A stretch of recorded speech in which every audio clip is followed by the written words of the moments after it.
Welcome back to the Gentleman's Gazette. In today's video, we'll be endeavoring to answer the question of whether or not dress codes deserve to die.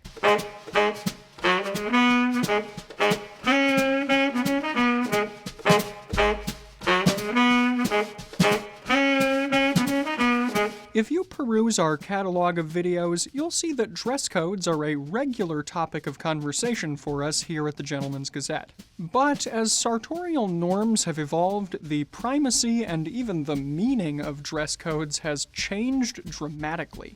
Dress codes seem to be employed less and less these days, and even when they are seen, they're either not enforced well, not understood, or both.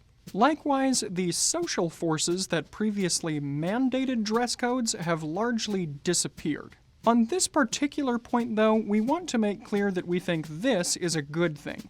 We applaud greater choice in clothing and support the idea of people wearing what they want to. But should this progress necessitate the death of dress codes entirely? Before we get into it, pop your thoughts in the comments below to see if they compare to ours. And to begin answering this question, we'll start as we usually do with a brief history on dress codes. Written and unwritten codes of dress have existed for millennia. But during the 19th century, as seismic social change was reshaping the world, class structures were changing, and knowledge of acceptable codes of dress were helpful in distinguishing between those who belonged, essentially the upper classes, from those who didn't belong, essentially everyone else who couldn't afford to follow these dress codes as strictly. And while distinguishing the classes was just one role historically played by dress codes, it was an important role that greatly shaped daily life. This is because, in simplest terms, dress codes, especially the most formal ones, essentially excluded most of society. Members of the ruling class grew up learning how to navigate and employ these dress codes to the extent that for many social functions in the upper classes, dress codes weren't even listed. People simply knew how they were expected to dress. And as the 19th century progressed and strict social stratification slowly began to fall apart, these dress codes were employed in turn by the upwardly mobile middle classes. This is because they were aspiring to achieve the same status as the upper classes had, and following these dress codes as best they could was one way to do it. Furthermore, etiquette books made information about dress codes more accessible, making dress code adoption more prevalent. This process sped up dramatically following the greater social shifts that occurred after the First World War. During the first half of the 20th century, most people were willing to conform to dress codes and acquaint themselves with their meanings. For example, in the 1965 film Goldfinger, James Bond only had to hear black tie, and he, and most of the audience, knew exactly what was expected. Meet me here at 7. Black tie.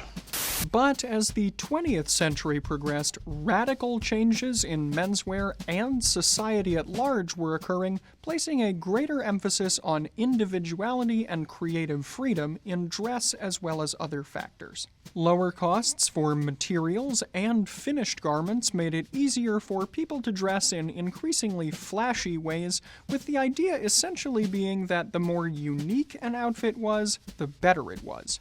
Just check out our guide to the black tie, innovations of the 1960s and 70s to see where this line of thinking can lead you.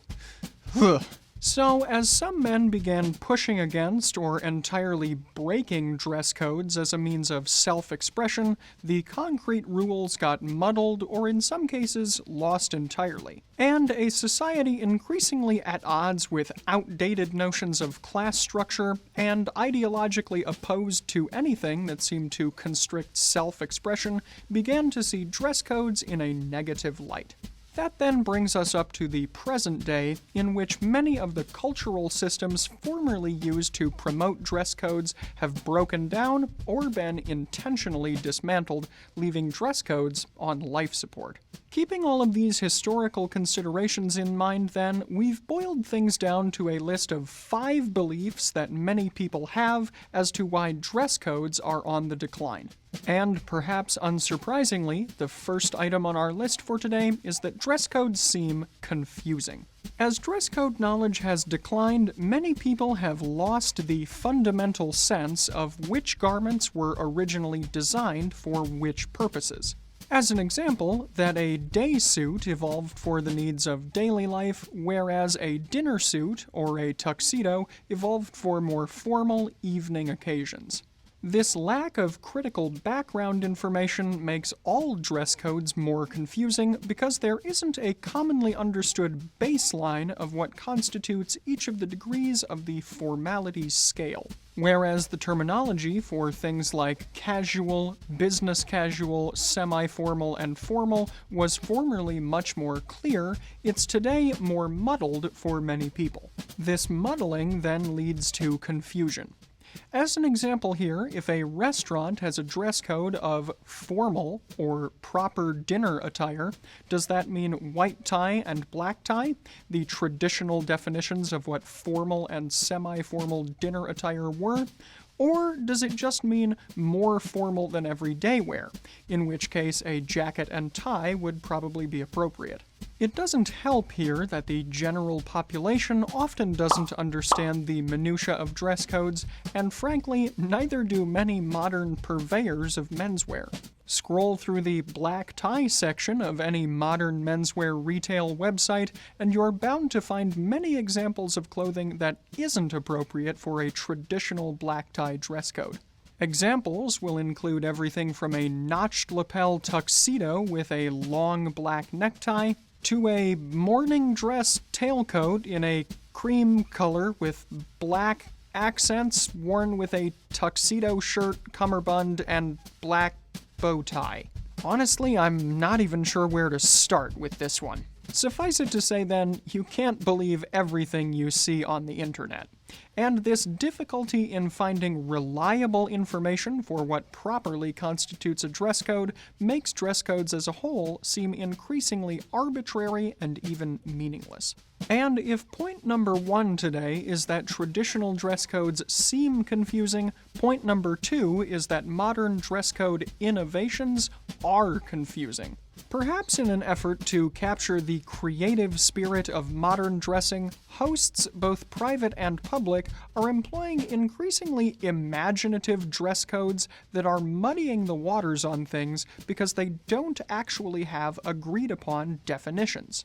What started with creative black tie has only gotten more obtuse over the years, spawning new dress codes that are either vague and broad or needlessly specific. For instance, public venues often rely on vague dress code terminology like elegant or even elegant casual, while weddings and other social functions like to employ the infuriating dress to impress or even odder dress codes. So I got an invitation in the mail recently to my 5th cousin's stepson's graduation, and the dress code on it was, "Be the hero of your own musical adventure." What does that even mean? Am I supposed to dress like Professor Henry Hill or the Phantom of the Opera? Can I go as Superman? There was a musical about him once. It was terrible, but still. Of course, the overly specific alternative isn't much better. After all, what am I supposed to wear to a retro cowboy western boho chic reception? Wait, I know! Novel dress terminology evolved from a desire to personalize and even innovate dress codes. But all that has resulted is a muddling to the point of meaninglessness. This, of course, is the exact opposite of what dress codes were created to do. Next up is number 3 on our list, that dress codes are perceived as burdensome or unfair. As general knowledge and confidence surrounding dress codes has declined, hosts seem increasingly unwilling to even implement them in the first place. Because hosts know that dress codes can be confusing, it often seems easiest to just drop the dress code entirely rather than risk alienating some of your guests. Hosts might also be concerned about embarrassing or inconveniencing guests, or about appearing out of touch. And hosts might worry that by asking their guests to put on a more involved dress code, like black tie, that guests will see this as an unwelcome obligation that they have to meet in order to attend the function. Of course, the last thing that a good host would want to do is offend or impose upon a guest, so saying that guests might have to take the time to research a dress code or go out and spend money to acquire the necessary elements can seem burdensome. Therefore, because it avoids the risk of alienating guests, many hosts see dropping the dress code as the merciful thing to do. Along similar lines, the number 4 item on our list today is that dress codes are becoming increasingly difficult to enforce. Fundamentally here, many modern societies have an aversion to compelling people to wearing specific types of clothes. I'm sorry.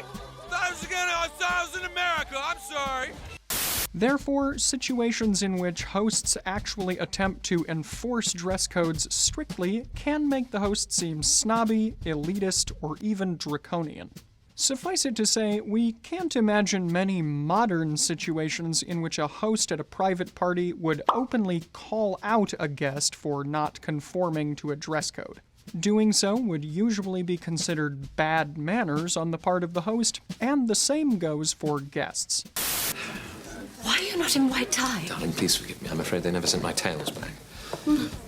You're not in white tie either. What have you come as? I'm so sorry. Thomas has lost all my dress shirts. But if guests feel like they can just wear whatever they want, are dress codes basically dead? At venues like restaurants and clubs, hosts are more likely to enforce dress codes more strictly, but this can also present its own issues. It's not uncommon these days for guests to make a scene if they're told that their attire is inappropriate, especially if they're denied service. With the rise of social media, these scenes often make their way online, leading to bad press for the restaurant, especially if the person turned away is someone famous or influential. As an example, in 2022, the Capitol Grill restaurant of Atlanta, Georgia, turned away the city's former mayor because she was wearing leggings. Bad publicity like that can make a restaurant wish not only that dress codes were dead, but that it was too. To avoid similar fallout, then, many restaurants these days are simply letting patrons wear whatever they want, contributing to the slow decline of dress codes and possibly turning more people off of following them. After all, it's not hard to imagine someone who followed the dress code to a T observing those who didn't and thinking to themselves, if they didn't bother to dress up, why should I? Finally here, we come to the 5th item on our list, which is that dress codes are perceived as exclusionary. Now, considering that dress codes did originally serve to exclude people, it isn't surprising that echoes of this and negative reception to it has carried into the present day. Furthermore, it is true that most traditional dress codes are built around Anglo or Eurocentric modes of dress that prioritize clothing historically considered formal by those cultures and deprioritize clothing considered formal by other cultures. So, it is true that dress codes can not only be used to dictate what people wear, but also to imply that those who don't follow the code are unwelcome or less than. This issue, of course, is further exacerbated when dress codes seem to be only selectively enforced, with the implied effect of only keeping out certain kinds of people. Charges of sexism can also factor into dress codes, as they can be seen as a social force that serves to police or control female bodies. This discussion is especially virulent around school dress codes, but it also applies to public spaces. So, with these perceptions of racism and sexism sometimes unfortunately true, it's not a surprise that many people would like to see dress codes die. Now that we've considered all 5 of these factors then, let's get to our main verdict for today. Do we believe that dress codes universally deserve to die? Well, in our opinion, the answer is no. At least within the realm of classic menswear, dress codes can serve important functions that have evolved far beyond their exclusionary origins. Chief among these is that dress codes help to guide guests to expected levels of formality so that no one is self-conscious and everyone can have a good time because no one at a given event is over or underdressed. They also provide a framework helping you to craft your outfits so that you can spend less time worrying about your look and more time simply enjoying yourself. This can be done in a simple and straightforward way because while there is a lot of misinformation out there, classic dress codes are clearly defined and easy to master if you have access to trusted sources. Now, where oh where could you find trusted, verified information about menswear on the internet? Yes, our dress code primer video is a great place to start. If you'd like some more information on the details, you can consult our formality scale video, and from there you can find our dedicated playlist of many different kinds of dress codes. And once you begin to employ the conventions of classic styling, following dress codes becomes quite easy. This is because you'll come to own a curated collection of high-quality, versatile, durable garments with excellent cost per wear. And, by the way, if you're concerned about cost, we'll direct you to Raphael's video on 15 tips for dressing on a budget. We understand fully why dress codes are perceived by some today to be exclusionary, but we also believe that dress codes have evolved and that they don't have to be and shouldn't be oppressive. When utilized properly, dress codes help everyone to understand what types of clothing are best suited to an event, and when they're considered guidelines rather than prohibitions, they don't need to be exclusionary. And while dress code enforcement is a topic too complicated to be fully solved here, we will say that on a fundamental level, most disagreements or confusions surrounding dress codes can simply be resolved with communication and common courtesy. So, if you're going to host an event, consider the typical dressing habits of your guests and think about whether or not it's reasonable to expect them to meet a certain dress code. You might also consider giving your guests an out by presenting a more malleable but still clear dress code like black tie optional or black tie encouraged. And consider clearing up any potential confusion by providing your guests with links to trusted resources. We've found that the Gentleman's Gazette URL looks particularly elegant in a forest green on a cream background for an invitation. And especially if you've chosen a more involved dress code, be sure to send out your invitations early enough to give your guests ample time to prepare. And if you're a guest, take the time to identify the dress code in any public spaces, and be sure to adhere as well as you can to any dress code for a private event. And of course, in either case, there's no shame in asking, as it simply communicates that you're trying your best. So, while some people might continue to wear baseball caps with curse words emblazoned on them at nice restaurants, and yes, that's something I literally saw with my own eyes recently, you can at least follow dress codes more courteously and studiously. In summary then, we believe that dress codes do deserve to exist today, when they're used not as a tool to exclude, but rather to help everyone at a gathering enjoy themselves that much more. If hosts are clear and cost-conscious, guests are curious and cooperative, and everyone is considerate, then a dress code should be nothing to fear. And as always, we'd love to hear your thoughts on the topic in the comments section below. As for what I'm wearing in today's video, I've chosen to go with one of the dress codes at the lower end of the formality scale, that of smart casual. The central element, of course, is my cardigan sweater in mottled yarns of blue, brown, and gray, and I'm wearing it over a shirt with a microgrid pattern in light blue and black on a white ground. My trousers are in a plain blue shade, a bit lighter than the conventional navy, and my shoes are plain-toed derbies in gray suede from Heinrich Dinkelocker. I've chosen to wear my silver wedding band today to harmonize with the color feel, and rounding out my outfit are our two-toned shadow-striped socks from Fort Belvedere in light blue and gray. Because this dress code is more casual, I've also opted to let my facial hair grow a bit and leave the product out of my hair. And because it's a gorgeous early autumn day here in Minnesota, we've chosen to film the outfit rundown footage outside.